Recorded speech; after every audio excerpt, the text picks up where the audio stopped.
ഈ സാധാരണ പ്രോഗ്രാമിനൊക്കെ പോകുന്ന സമയത്ത് നമ്മൾ ചോദിക്കും ഇന്നത്തെ കുട്ടികളുടെ ഏറ്റവും വലിയ പ്രശ്നം എന്താണ്? ഇപ്പോൾ കുട്ടികൾ പ്രശ്നക്കാരെങ്കിൽ പറയുമല്ലോ. അപ്പോൾ ഇന്നത്തെ കുട്ടികളുടെ ഏറ്റവും വലിയ പ്രശ്നം എന്താണെന്ന് ചോദിക്കും. ഉസ്താദിൻ്റെ അഭിപ്രായത്തിൽ ഇന്നത്തെ കുട്ടികളുടെ ഏറ്റവും വലിയ പ്രശ്നം എന്തായിരിക്കും? കുട്ടികൾ അവർ സ്വയം ഫേസ് ചെയ്യുന്ന പ്രശ്നമോ? അല്ല, കുട്ടികൾ ഒരു പ്രശ്നം പറയുന്നതാണ്. ഇന്ന കുട്ടികൾ ഇതാണ് പ്രശ്നം. ഓക്കെ. അപ്പോൾ സ്വാഭാവികമായിട്ട് കണ്ടെത്തുന്ന ഒരു പ്രശ്നം എന്തായിരിക്കും?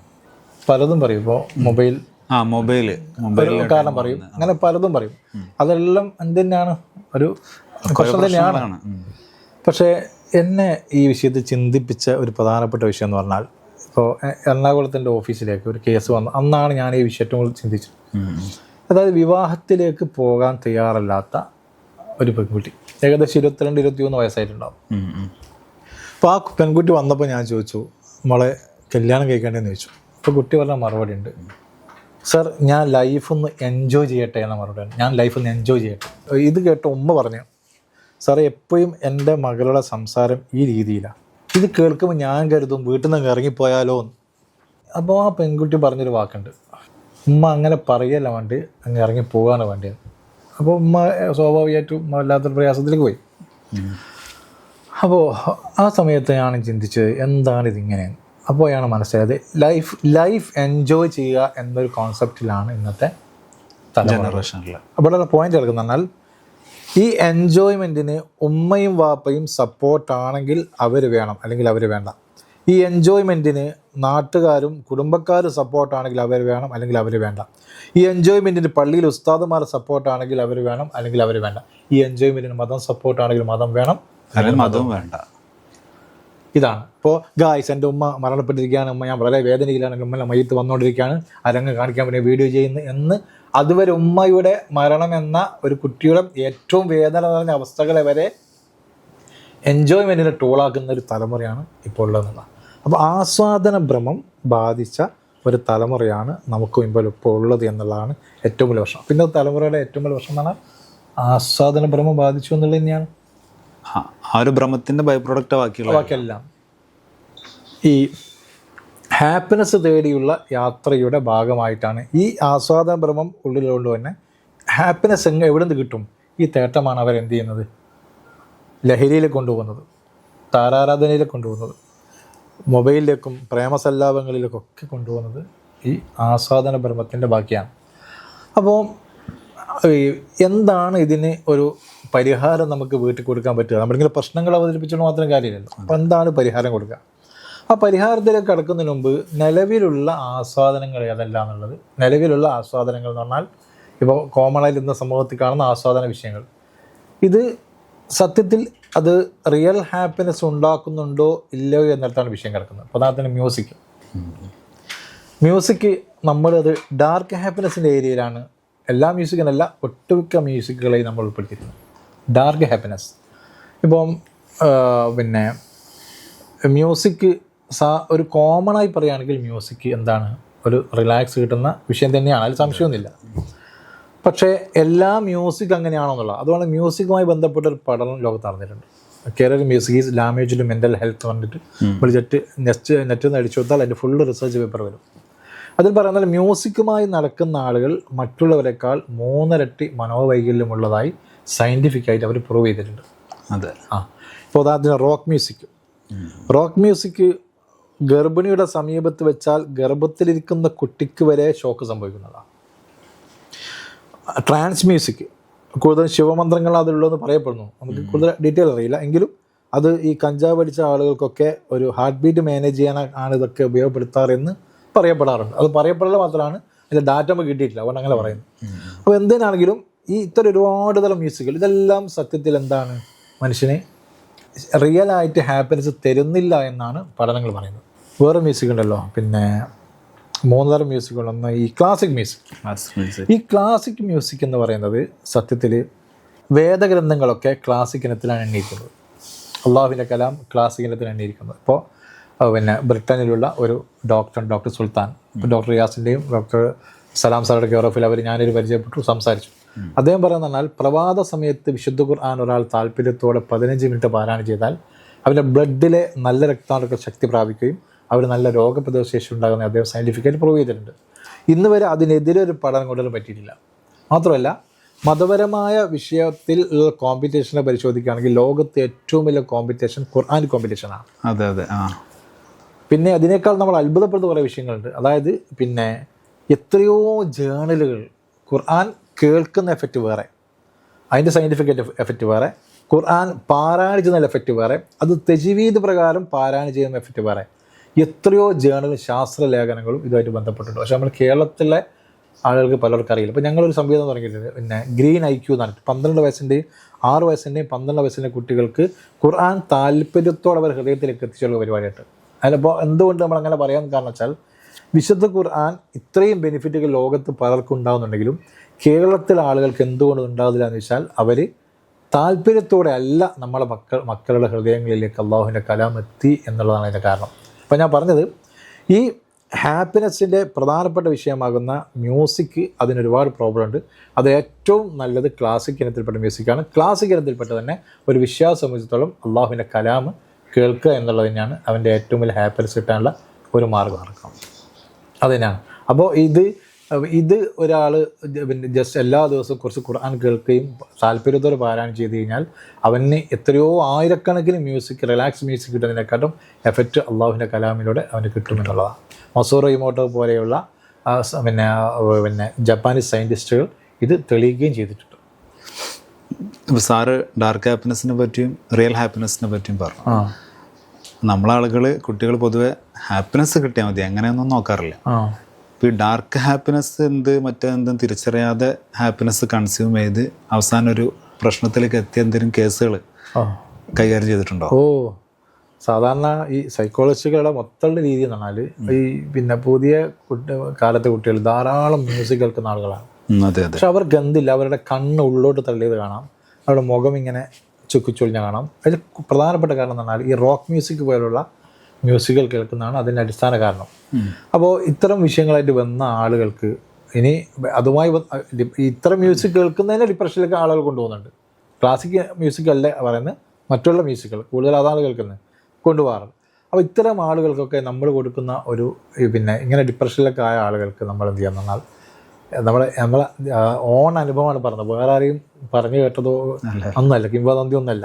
അള്ളാഹുവിൻ്റെ കലാമിനോട് താല്പര്യം മനസ്സിലുണ്ടാക്കി കഴിഞ്ഞ ശേഷം അള്ളാഹുവിൻ്റെ കലാം അവരെ കേൾപ്പിക്കുമ്പോൾ അതുവരെ ഇല്ലാത്ത അനുഭൂതി അവർ അനുഭവിക്കുന്നതാണ്. അത് പ്രത്യേക റൂട്ടുണ്ട് അതിന്.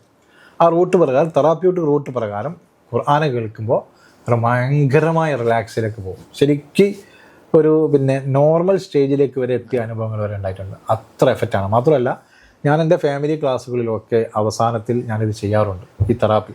ശരിക്കും ഖുർആനോട് താല്പര്യം ഉണ്ടാക്കിയിട്ട് ശേഷം മാത്രമേ ഇത് ചെയ്യാൻ പാടുള്ളൂ മാത്രം. അപ്പോൾ ഞാൻ പറഞ്ഞത് മ്യൂസിക്കിനെ കുറിച്ച് നമ്മൾ പറഞ്ഞത്. അപ്പോൾ മ്യൂസിക് കൊണ്ട് എല്ലാ മ്യൂസിക് കൊണ്ടും ഹാപ്പിനെസ് കിട്ടും എന്ന് കരുതിയിട്ട് തെറ്റിദ്ധരിച്ചിട്ട് അതിൻ്റെ അടിമകളായി മാറിയിട്ട് കുട്ടികൾക്ക് ദേഷ്യപ്രകൃതം തന്നെ ശക്തമായിട്ട് വരുന്നതിൻ്റെ ഒരു കാരണം തന്നെ ഞാൻ കണ്ടെത്തിയത് ഈ റോക്ക് മ്യൂസിക്, അതായത് വലിയ ശബ്ദത്തോടു കൂടിയുള്ള മ്യൂസിക്.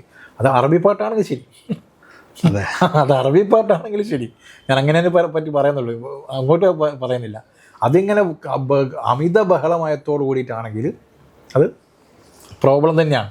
ശരിക്കും പിന്നെ റിലാക്സ് മോഡിലാണെങ്കിൽ ആണ് അതെന്തോ എഫക്റ്റീവ്. അപ്പോൾ ഇത്തരം ഡാർക്ക് ഹാപ്പിനെസ്, ഇത്തരം മ്യൂസിക്കുകൾ കൊണ്ട് ആർക്കെങ്കിലും റിലാക്സ് കിട്ടുക എന്ന് കരുതിയിട്ടുണ്ടെങ്കിൽ അതൊരിക്കലും അവർ പ്രതീക്ഷിക്കേണ്ടതില്ല. പിന്നെ ഇമാം ഷാദുലി റളിയല്ലാഹു അൻഹു, ഷാദുലി ഇമാമിൻ്റെ അവരുടെ ശിഷ്യന്മാർക്ക് അന്നവർ പകർന്നു നൽകിയ ഷാദുലി ഹൽക്ക ഒരുപാട് സോഷ്യൽ മീഡിയയിലൊക്കെ ട്രോളുന്നൊരു വിഷയം കൂടിയാണ് ഇത്, അല്ലേ? ഇപ്പോൾ പറയുന്ന ആളുകൾക്ക് പേടിയാണ്, ട്രോളിയേക്കോ എന്നുള്ള പേടിയാണ്. നമുക്ക് പിന്നെ ആ പേടിയില്ലാത്തതാണ് നമ്മൾ പറയുന്നത്. അങ്ങനെ എന്ത് ചെയ്തെന്ന് പറഞ്ഞാൽ ഈ പിന്നെ ഷാദുലി ഇമാമിൻ്റെ ഈ ഹൽക്കയെ കോപ്പി ചെയ്തുകൊണ്ട് ലോകതലത്തിൽ അറിയപ്പെടുന്ന ഒരു മനഃശാസ്ത്ര മേഖലയിൽ ഹാപ്പിനെസ്സിൽ നീങ്ങുന്ന ഒരാളുണ്ട്. ആളുടെ പേര് ഞാൻ പറയുന്നില്ല.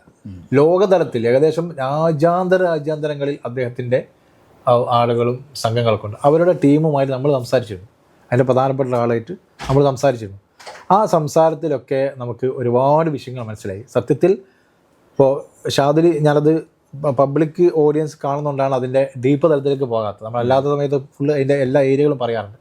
അപ്പോൾ അതിലേക്കൊക്കെ പോയ ആളുകൾക്ക് ഷാദുലി ഇമാമിൻ്റെ ആ ഹൽക്ക നമ്മൾ വിശദീകരിക്കുമ്പോഴാണ് ശരിക്കും അവർ ഇതിൻ്റെ റിയാലിറ്റി മനസ്സിലാക്കുക. ഞാൻ ചെറിയ ഉദാഹരണം പറഞ്ഞാൽ, റൈറ്റ് ബ്രെയിനും ലെഫ്റ്റ് ബ്രെയിനും റൈറ്റ് പറയുന്നതാണ് ആസ്വാദത്തിൻ്റെ ഏരിയ ആണല്ലോ, അത് ലെഫ്റ്റ് പറയുന്ന ലോജിക് ഏരിയ ആണ്. ഇപ്പോൾ ഉദാഹരണത്തിന് അള്ളാഹ് എന്ന ഇസ്മ നമ്മൾ പറയുന്ന സമയത്ത് അത് ലോജിക് ഏരിയയിലേക്കാണ് കൂടുതൽ എഫക്റ്റ് ചെയ്യാൻ സാധ്യത.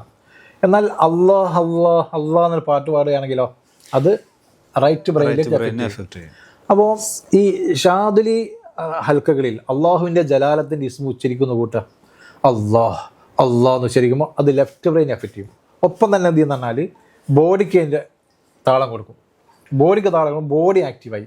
പിന്നെ ഇന്റേണൽ ഓർഗൻസ് എന്ന് പറയും, ഇന്റേണൽ ഓർഗൻസ് ആക്റ്റീവായി. അപ്പോൾ ലെഫ്റ്റ് ബ്രെയിൻ പിന്നെ ഇന്റേണൽ ഓർഗൻസ് എൻ്റെ ബോഡി എല്ലാം ആക്റ്റീവായി കഴിഞ്ഞു. അപ്പോൾ സ്വാഭാവികമായിട്ടൊരു ഭാരം അനുഭവപ്പെടുമ്പോൾ അതിൻ്റെ മ്യൂസിക്കൽ ഏരിയ, അതായത് ഇമോഷണൽ ഏരിയ സ്റ്റാർട്ടാകുന്നു. നസീമുൽ വസീലി ഹബ്ബ എന്ന് പറയുമ്പോൾ right and left and internal organs and body ഇതെല്ലാം ഒരേപോലെ താളത്തിൽ കൊണ്ടുവരുന്ന, ഞങ്ങളുടെ ഭാഷയിൽ പറഞ്ഞാൽ ഇന്നത്തെ ആധുനിക സമൂഹത്തിന് സമർപ്പിക്കാൻ പറ്റുന്ന വണ്ടർഫുൾ സൈക്കോ തെറാപ്പിയാണ് ഷാദുലി ഹൽക്ക. നമ്മൾ പറയും വിമർശനം ഉണ്ടായേക്കാം, പക്ഷെ നമ്മളെ ഭാഷയാണ് നമ്മളവിടെ ഉപയോഗിച്ചത്. അല്ല, ഇത്ര ഒരു വിശദീകരണത്തിന് ശേഷം ഷാദുലിയിൽ പങ്കെടുക്കുമ്പോൾ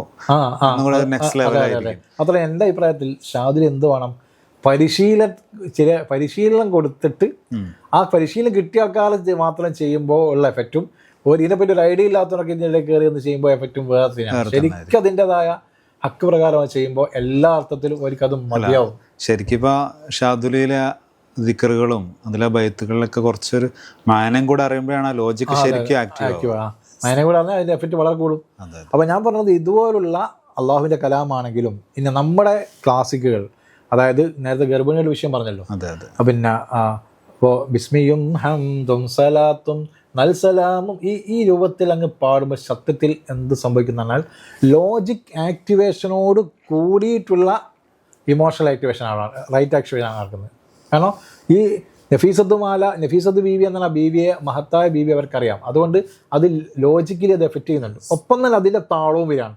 അപ്പോൾ റൈറ്റും ലെഫ്റ്റും താളത്തിൽ കൊണ്ടുവരുന്നതിനാണ് അതാണ് ഒറിജിനൽ മ്യൂസിക്കിൻ്റെ എഫക്റ്റ് എന്ന് പറഞ്ഞാൽ റൈറ്റിനും ലെഫ്റ്റിനും താളം കിട്ടണം. അത് കിട്ടണമെങ്കിൽ എന്ത് വേണം, ഏതെങ്കിലും നമ്മൾ ഇഷ്ടപ്പെടുന്ന വ്യക്തികളെക്കുറിച്ചോ നമ്മൾ ബഹുമാനിക്കുന്ന വ്യക്തികളെക്കുറിച്ചോ പാടും. അങ്ങനെ ചെയ്യുമ്പോഴാണ് ഒരു മ്യൂസിക് തെറാപ്പിയായിട്ട് മാറുന്നത്. അല്ലാണ്ട് വെറുതെ ഇങ്ങനെ ഇരുന്നിട്ട് പിന്നെ ചിറാപ്പുഞ്ചിയുമായി എത്തുമ്പോൾ അങ്ങനെ അതെന്ത് ചെയ്യും, ഒരു പിന്നെ റിലാക്സ് എന്ന് പറഞ്ഞാൽ അതൊരു എൻജോയ്മെൻറ്റ് കിട്ടില്ല നമ്മൾ പറയുന്നില്ല. പക്ഷേ റിയലായിട്ട് അതൊരു പിന്നെ എഫക്റ്റ് ചെയ്യണമെന്നുണ്ടെങ്കിൽ, അല്ലെങ്കിൽ തെറാപ്യൂട്ടിക് റൂട്ട് അത് എഫക്റ്റ് ചെയ്യുന്നുണ്ടെങ്കിൽ ഇങ്ങനെ നമ്മൾ ബഹുമാനിക്കപ്പെടുന്ന, നമ്മൾ ആദരിക്കപ്പെടുന്ന വ്യക്തികളെക്കുറിച്ച് തന്നെ പാടിയിട്ടുള്ള ക്ലാസിക് ആയിരിക്കണം വേണ്ടത്. അപ്പോൾ ഞാൻ പറഞ്ഞത് ആധുനികമായ ഇത്തരം മ്യൂസിക്കുകൾക്ക് പകരം നമ്മളതായ മ്യൂസിക്കുകൾ, നമ്മൾ ഈ ക്ലാസിക്കൽ ഇനത്തിൽ തന്നെ നമുക്ക് തന്നെ കിട്ടുന്ന കാര്യങ്ങൾ പിന്നെ നമ്മൾ ധാരാളം പാരായണം ചെയ്ത് നല്ല എഫക്റ്റ് ഉണ്ടാവും. അപ്പോൾ എൻ്റെ ഓർമ്മയിൽ ഞാനൊരു ദർസിൽ പോയിരുന്നു. ദർസിൽ ഏകദേശം ഞാൻ തന്നെ ഒരു 10 മുകളിൽ ക്ലാസ് എടുത്തിട്ടുണ്ട്. അവിടുത്തെ കുട്ടികൾ ഫുള്ള് ആക്റ്റീവാണ്, വളരെ റിലാക്സ്ഡാണ്. അവർക്ക് ഉസ്താദ് പിന്നെ വൈകുന്നേരം വരെ സബക്കാണ്, കളിക്കാനൊന്നും കാര്യമായ സമയമൊന്നും കിട്ടുന്നില്ല. പിന്നെ എന്തുകൊണ്ടാണ് ഇത്രത്തോളം കുട്ടികൾ എൻജോയ്മെൻറ്റ്, ഇത്രത്തോളം റിലാക്സ് എന്ന് പരിശോധിച്ച് നോക്കുമ്പോൾ രാത്രിയിൽ അവർക്കൊരു പതിവുണ്ട്. അതാണ് ഞാൻ പറഞ്ഞത്, റൈറ്റ് ബ്രെയിനും ലെഫ്റ്റ് ബ്രെയിനും ആക്ടിവേറ്റ് ചെയ്യുന്ന രൂപത്തിൽ കുട്ടികളെല്ലാവരും ഒരു സ്ഥലത്ത് ഒരുമിച്ച് കൂടിയിട്ട് ഇതങ്ങ് ചെയ്യും. ഇപ്പം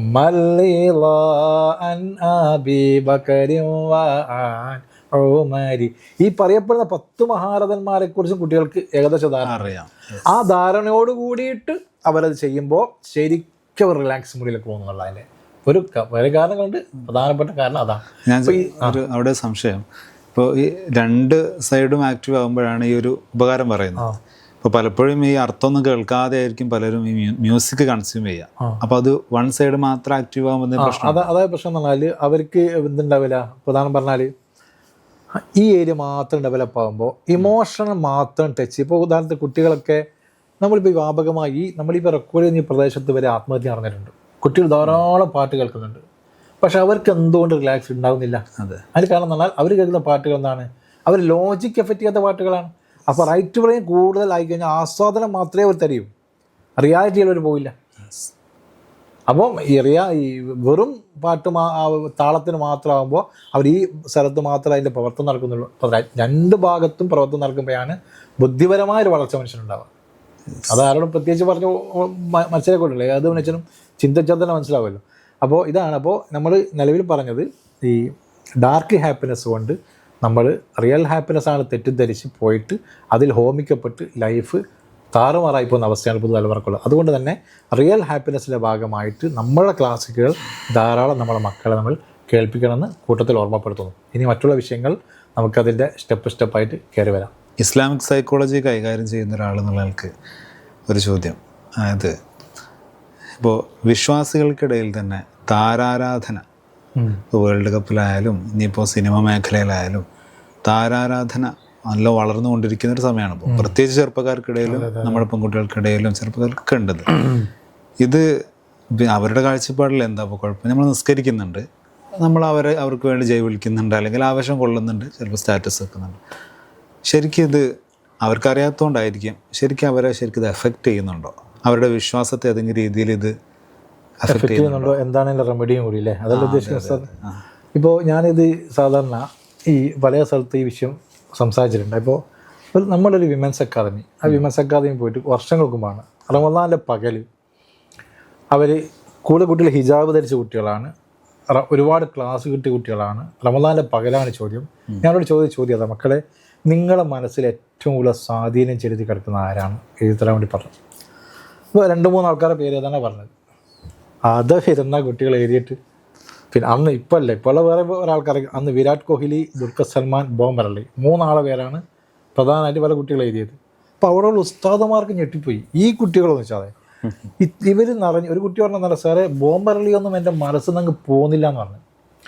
ഈ കുട്ടികൾ ഇത്തരം താരങ്ങൾ അവരുടെ ഹൃദയത്തിൽ നിറഞ്ഞിരിക്കുമ്പോൾ ഒരു താല്പര്യത്തോടു കൂടിയിട്ട് ഇസ്ലാമികമായ വിഷയങ്ങൾ അവർക്ക് ചെയ്യാൻ കഴിയില്ല. കാരണം അവരുടെ മൈൻഡിൽ അതാണ് സ്വാധീനം ചെലുത്തിക്കൊണ്ടിരിക്കുന്നത്.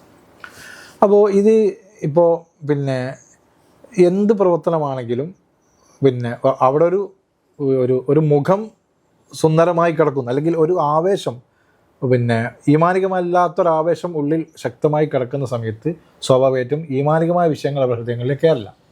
അപ്പോൾ ഇതിനാണ് റോൾ മോഡൽ റീസെറ്റ് നടത്തണം. ഇപ്പം പ്രേമത്തിൽ കൂടിയും കുട്ടികൾ, എൻ്റെ ഒരു അനുഭവം, എൻ്റെ പ്രേക്ഷകർ മുഴുവൻ ഇത് കേൾക്കേണ്ട വിഷയമാണ്. പലപ്പോഴും നമ്മൾ പ്രേമ കേസ് കൈകാര്യം ചെയ്യുമ്പോൾ നമ്മൾ പല റൂട്ടുകളും സ്വീകരിക്കും പലതും. അപ്പോൾ നമ്മൾ പിന്നെ ചോദ്യമാണ്, നമ്മൾ മദ്രസയിൽ പഠിച്ചിട്ടുണ്ടോ? ഞാൻ പഠിച്ചിട്ടുണ്ട്. എത്ര വരെ പഠിച്ചിട്ടുണ്ട്? 10ാം ക്ലാസ് വരെ, 12ാം ക്ലാസ് വരെ പറയും. ഇങ്ങനെ അവർ പറഞ്ഞു കഴിഞ്ഞാൽ പിന്നെ നമ്മൾ ഏറ്റവും കൂടുതൽ സൃഷ്ടികളിൽ ഏറ്റവും കൂടുതൽ ഇഷ്ടപ്പെടുന്ന ആരെന്ന് ചോദിക്കും. ഇപ്പം വിശ്വാസങ്ങളെ ഇപ്പം എൻ്റെ ചോദ്യം എന്ന് പറഞ്ഞാൽ അത് പ്രേമക്കേസാണെങ്കിലും അല്ലാതാണെങ്കിലും ആ വ്യക്തിയാണോ മോളുടെ മനസ്സിലുള്ളത്, അതല്ല മുത്തനബി സല്ലല്ലാഹു അലൈഹി വസല്ലമയാണോ? അപ്പോൾ സ്റ്റക്കായി കുടുങ്ങിയല്ലോ. സത്യം പറയണമെന്നാണ്. അപ്പോൾ ഒന്നും പറയില്ല. അപ്പോൾ ഞാൻ ചോദിക്കും, മുത്തനബി സല്ലല്ലാഹു അലൈഹി വസല്ലമയുടെ മഹബത്ത് മോളുടെ മനസ്സിൽ നിന്ന് വർദ്ധിപ്പിക്കുന്നൊരു വിരോധമുണ്ടോ? ഇല്ല എന്ന് പറയും. എന്നാൽ അനുഭവം കേൾക്കണോ? നമ്മൾ അവർക്ക് ഉള്ളിൽ നമ്മുടെ കൈവല്ലത് ചെറുപ്പത്തിൽ തന്നെ അവരുടെ ഹൃദയങ്ങളിലേക്ക് മഹബത്ത് നബി സല്ലല്ലാഹു അലൈഹി വസല്ലം കിട്ടിയത് കൊണ്ട് തന്നെ നമ്മളിത് പറയുമ്പോഴേക്ക് തന്നെ അവർക്ക് എഫക്റ്റ് ചെയ്യണം. അതിൻ്റെ തെറാപ്പിയും അതിൻ്റെ കുറേ ലോജിക്കിലെ കുറേ കാര്യങ്ങൾ കൊടുത്ത് മുത്തുനബിയിലേക്ക് എത്തിച്ച് അതിൻ്റെ തെറാപ്പിയിലേക്ക് വരുമ്പോഴേക്ക് തന്നെ കുട്ടികൾ പൊട്ടിയ കഴിയും. ഇതേ ഈ പ്രേമക്കേസിൽ മാത്രമല്ല, ഞാൻ പറഞ്ഞ വിമൻസ് അക്കാദമിയിലും കുട്ടികൾ വാവിട്ട് കരയാൻ തുടങ്ങുന്നുള്ളതാണ്. കാരണം ഒരു മനുഷ്യൻ്റെ അടിസ്ഥാനം I need someone to make me happy, എന്നെ സന്തോഷിപ്പിക്കാൻ എനിക്കൊരാൾ വേണമെന്ന് ഏത് മനുഷ്യൻ ഇത് ഹ്യൂമൻ നീഡ്സാണ്, നീഡാണ്. എന്തോ ഒരാൾ വേണമെന്നുള്ളത്. നമ്മൾ ചെറുപ്പത്തിൽ ഒരാൾ അവർക്ക് കൊടുത്തിട്ടില്ല എങ്കിൽ കിട്ടിയതിനെ അവർ പ്രോസസ്സ് ചെയ്യും. അപ്പോൾ നമ്മൾ ആരെ കൊടുക്കണം? ഫത്തുൽ മൊയ്നൊക്കെ പറഞ്ഞില്ലേ, മുത്തുനബി സല്ലല്ലാഹു അലൈഹി വസല്ലമയെ പറ്റി പഠിപ്പിക്കലാണ്, അള്ളാഹുവിനെ പഠിപ്പിച്ച് അള്ളാഹുവിൻ്റെ റസൂലിനെ പഠിപ്പിക്കലാണ് ആദ്യമായി ഉമ്മക്ക് നിർബന്ധം. ഇത് ചെയ്തിട്ടില്ല എങ്കിൽ കുട്ടികൾ ഒന്നെങ്കിൽ പ്രേമത്തിൽപ്പെടും, അല്ലെങ്കിൽ താരാരാധനയിലേക്ക് പോകും. അപ്പോൾ ചുരുക്കി പറഞ്ഞാൽ ഈ താരാരാധനയിലേക്ക് പോകുമ്പോൾ മതപരമായിട്ട് അവർക്ക് പ്രോബ്ലങ്ങൾ ഉണ്ടാകുന്നുണ്ട്.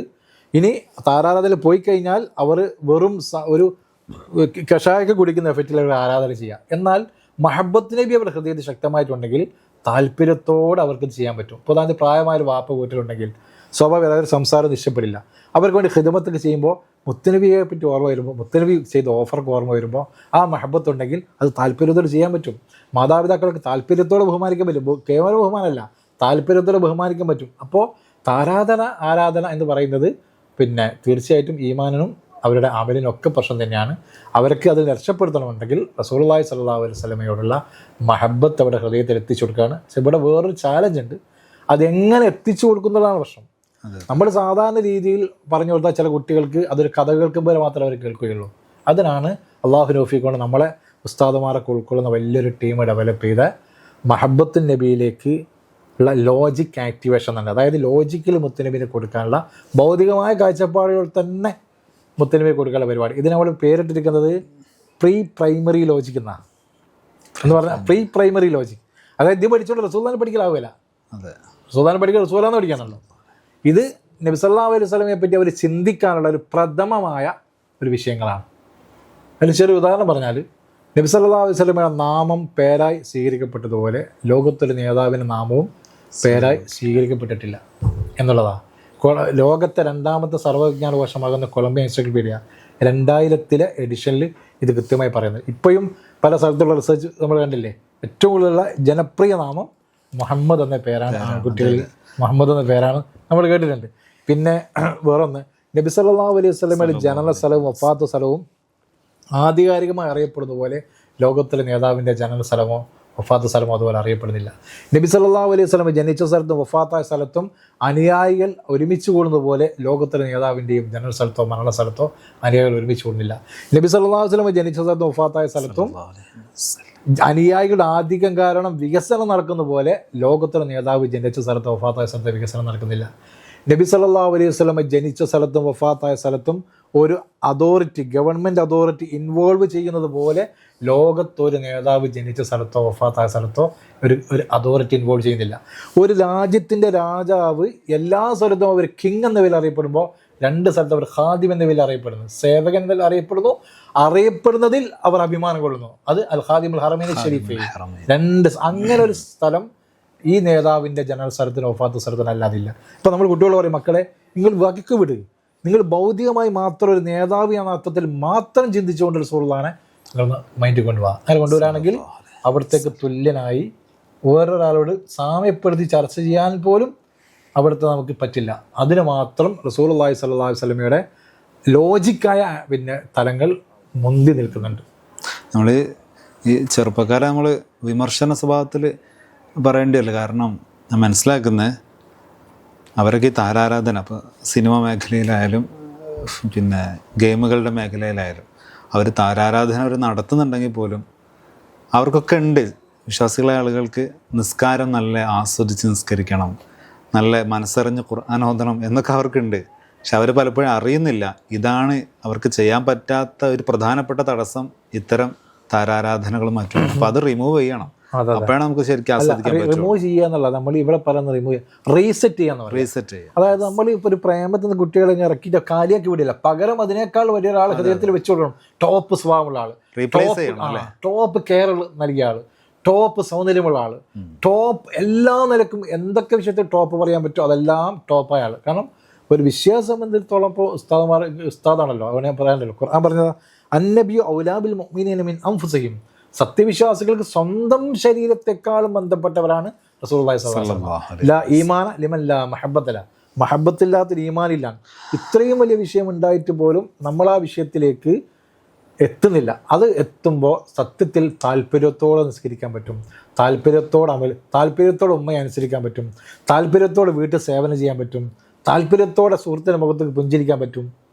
ഇദ്ഖാലു സുറൂർ അല ഖൽബിൽ മുഅ്മിൻ, മുഅ്മിൻ്റെ കൽബിലേക്ക് സന്തോഷിട്ട് കൊടുക്കൽ ഏറ്റവും വലിയ സുന്നത്താണ്. എന്നാൽ ഇന്ന് ഏറ്റവും ഗീവ് ഹാപ്പിനെസ് റിസീവ് ഹാപ്പിനെസ് നമ്മൾ എവിടെയും കേൾക്കുന്ന ശബ്ദമാണ്. ഇത് സത്യത്തിൽ പ്രാക്ടിക്കലായിട്ട് റസൂലുള്ളാഹി സ്വല്ലല്ലാഹു അലൈഹി വസല്ലം ഇത് പഠിപ്പിച്ചിട്ടുണ്ട്. അപ്പോൾ ഇത്തരം ചില ത്വയ്ബ സൊല്യൂഷൻ ടൂളുകൾ പഠിപ്പിക്കുക എന്നുള്ളത് നമ്മളൊരു പ്രധാനപ്പെട്ട വിഷയമാണ്. ഇൻഷാ അല്ലാഹ് 10-66ഓളം ടൂളുകൾ ഈ വിഷയത്തിലുണ്ട്. അത് നമുക്ക് എന്ത് ചെയ്യണം, പുതുതലമുറയിലേക്ക് കുറച്ചെങ്കിലും ഓരോ ഫാമിലിയിലേക്ക് എത്തിച്ചു കഴിഞ്ഞാൽ റിയൽ ഹാപ്പിനെസ് അവർക്ക് ആസ്വദിക്കാൻ പറ്റും. എന്തായാലും ഈ മദീനയിൽ മനസ്സ് കൊടുത്തിട്ടുള്ള ഒരു റിയൽ ഹാപ്പിനെസ് അത് നമ്മൾ ഫൈൻഡ് ചെയ്യാൻ ഇറങ്ങിക്കഴിഞ്ഞാൽ, ഇപ്പോൾ ഒരു അനുഭവമുണ്ട്. ആദ്യമൊക്കെ നിസ്കരിക്കുമ്പോൾ അത്തഹിയാത്തിൽ നബി തങ്ങളോട് സലാം പറയുന്നൊന്നും അറിയില്ല, അങ്ങനെ അങ്ങ് സലാം വീട്ടി അങ്ങ് പോയല്ല ഒരു നിസ്കാരം. പക്ഷെ പിന്നീട് ഇത്തരം ചില കാര്യങ്ങൾ നബി തങ്ങളെ പറ്റി പഠിക്കുമ്പോൾ ആ ഹൃദയം ഒന്ന് മദീനത്തേക്ക് കൊടുക്കുന്ന സമയത്ത് പിന്നെ നിസ്കാരത്തിൽ അതൊക്കെ ഒരു വല്ലാത്ത അനുഭൂതിയാണ് സലാം പറച്ചിലൊക്കെ. അപ്പോൾ എന്തായാലും റിയൽ ഹാപ്പിനെസ്സിൻ്റെ ടൂളുകൾ ഇൻഷാ അല്ലാഹ് നമുക്ക് തന്നെ എപ്പിസോഡായിട്ടും മുറിയാത്ത ഹാപ്പിനെസ് ആണ്. എല്ലാ ഹാപ്പിനെസ്സിന്റെ പിന്നിലും ഒരു ഡാർക്ക് വശമുണ്ട്. ഇപ്പം നമ്മളൊരാൾ ഇഷ്ടപ്പെടുകയാണെങ്കിൽ ആ ഒരാൾ 4 റിമംബറൻസ് വരണം എന്നുള്ളത്. ഒന്ന്, അവർ മരിക്കാം. Yes. ഒന്നവർക്ക് വാർദ്ധക്യം വരാം, ഒന്നവർക്ക് രോഗം വരാം, ഒന്നവരുടെ സ്വഭാവം എപ്പോഴും മാറാം. ഈ 4 റിമെമ്പറൻസ് ഏത് വ്യക്തിയെ പറ്റി നമുക്ക് ഉണ്ടാവണം എന്നുള്ള, എന്നാൽ ഇതിനൊന്നും ഒരു സാധ്യതയില്ലാത്ത, സ്നേഹിക്കുമ്പോൾ നിരാശക്ക് ഒരു വകുപ്പില്ലാത്ത ഒരേ ഒരു മഹബത്തെ ലോകത്തുള്ളൂ. അത് സയ്യിദുൽ ബഷറിനോടുള്ള മഹബത്താണ് സല്ലല്ലാഹു അലൈഹി വസല്ലം. ഇത് പഠിക്കലും ഇത് പ്രവർത്തിക്കലും നമ്മളൊക്കെ ഇത് പറയുന്നതൊക്കെ നമ്മളെ ഇതുകൊണ്ടാണ്. ഉസ്താദുമാർ കുറേ ആളുകൾ നമ്മളെ സപ്പോർട്ട് ചെയ്തുകൊണ്ടാണ് ഈ വിഷയം നമുക്ക് മനസ്സിലാക്കാൻ തന്നെ പറ്റിയത്. അതുകൊണ്ട് സമൂഹത്തിൽ എത്തിച്ചു കൊടുക്കൽ ഈ കാലഘട്ടത്തിലെ ഏറ്റവും വലിയ ദഅവത്ത് കൂടിയാണെന്ന് ഞാൻ മനസ്സിലാക്കുന്നു. അൽഹംദുലില്ലാഹ്. ഇത്ര നേരം പറഞ്ഞപ്പോൾ തന്നെ ഒരു കുളിര് ഫീൽ ചെയ്യുന്നുണ്ട്. അൽഹംദുലില്ലാഹ്.